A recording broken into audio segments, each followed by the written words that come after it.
मोहब्बत इंतज़ार चाहती है। मेरी मुलाकात आज एक ऐसी मोहतरमा से हुई जो कह रही थी कि मोहब्बत इंतज़ार चाहती है। मैंने पूछा कि कब तक इंतज़ार? तो कहने लगी कि जब तक वो ना आ जाए या फिर उसकी कोई खबर ना आ जाए। मैं उसका इंतज़ार तब तक करूँगी कि मोहब्बत इंतज़ार चाहती है। कुछ दिन पहले मेरी मुलाकात एक बूढ़ी मोहतरमा से हुई। वो कह रही थी कि मोहब्बत इंतज़ार चाहती है। मैंने उस मोहतरमा से पूछा और कितना इंतज़ार? तो वो कहने लगी कि काश जाने वाला बताकर गया होता वो कब लौट कर आएगा। उस मोहतरमा की बातों ने मुझे उसकी कहानी सुनने पर मजबूर कर दिया। मेरे बार बार जिद करने पर उसे मुझे अपनी कहानी सुनानी पड़ी। वो मुझे कहने लगी कि 1965 में हम लोग गुजरात के एक कब्जे अवान शरीफ में अपनी हंसी खुशी जिंदगी गुजार रहे थे। मेरी उम्र 15 साल थी और मैं अपने बहन भाइयों में सबसे बड़ी थी। तब घर वालों ने मेरे ताया अब्बू के बेटे से मेरी मंगनी कर दी। मेरे ताया अब्बू का घर हमारे घर के साथ ही था।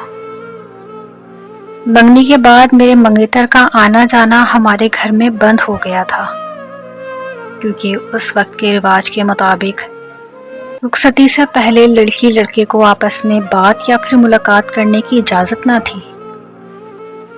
कभी कभार हमारा आमना सामना हो जाता था, लेकिन मैं फौरन छुप जाती थी क्योंकि मुझे बहुत शर्म आती थी।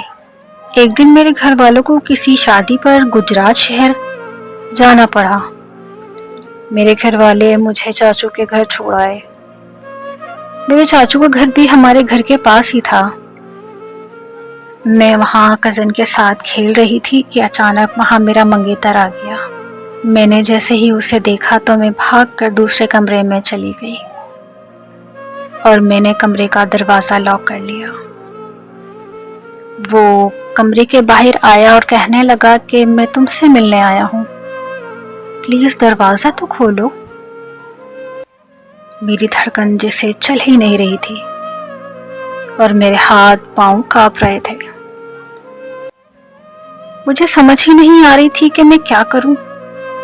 मैंने उससे कहा कि मुझे तंग मत करो और प्लीज तुम यहाँ से चले जाओ, लेकिन वो नहीं गया और 1 घंटे तक वहीं खड़ा रहा। हिम्मत करके मैंने दरवाज़ा खोल दिया और वो अंदर आ गया। वो मेरे करीब आया, मेरा हाथ पकड़ा, मेरा माथा चूम कर आई लव यू कहता हुआ वहां से चला गया। एक अजीब सी खुमारी थी जो मेरी रूह को मदहोश कर रही थी। मैं उसकी मोहब्बत के रंग में रंग कर दीवानी हो गई थी। फिर मैं हर रोज उसे देखने के बहाने तलाश करने लगी। जब तक उसे देख नहीं लेती थी मुझे सुकून ही नहीं आता था।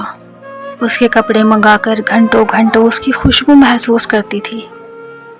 कभी कभार हम चाचू के घर मिलने भी लगे थे। वहां एक दूसरे का हाथ पकड़कर घंटों घंटों बातें करते थे। ऐसे ही 1 साल गुजर गया और हमारी शादी का वक्त करीब आ गया। मुझे आज भी वो दिन याद है जब मेरे हाथ में मेहंदी लगी थी और मुझे दुल्हन के जोड़े में सज धज कर बारात का मैं इंतजार कर रही थी। तो अचानक जमीन कांपने लगी, हर तरफ गोलाबारी होने लगी। लोगों की चीख शोर ने मेरे कान के पर्दे फाड़ दिए थे। मेरी आंखों के सामने मेरे घर वाले तड़प तड़प कर मर गए। 5 सितंबर 1965 ये वही दिन था जब दुश्मन मुल्क ने हमारे कब्जे अवान शरीफ पर हमला कर दिया था। मुल्क में जंग छिड़ चुकी थी और लाशों के ढेर लग चुके थे। मेरी माँ बाप और बहन भाइयों की लाशें मेरे सामने पड़ी थी। जब मुझे लगा कि मैं भी मरने वाली हूँ तो मेरे मंगेतर भागता हुआ आया और मुझे वहां से निकालकर कब्जे से बाहर ले गया। जहां वो लेके गया वहां कुछ और लोग पहले से भी मौजूद थे।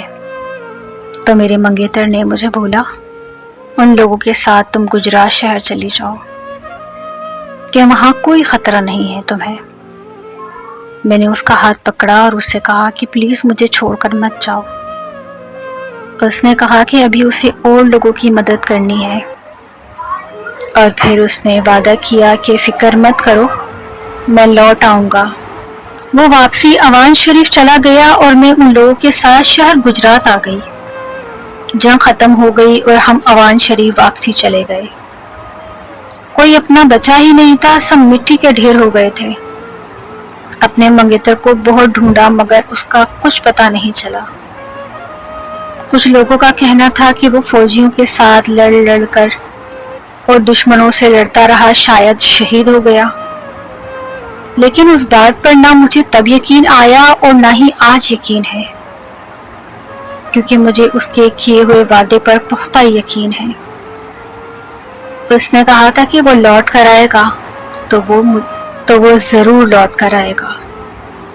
میں آخری سانس تک اس کا انتظار کروں گی، کیونکہ محبت انتظار چاہتی ہے۔ دوستو، اگر آپ کو میری کہانی اچھی لگی ہو تو پلیز میرے چینل کو ضرور سبسکرائب کیجیے گا۔ شکریہ۔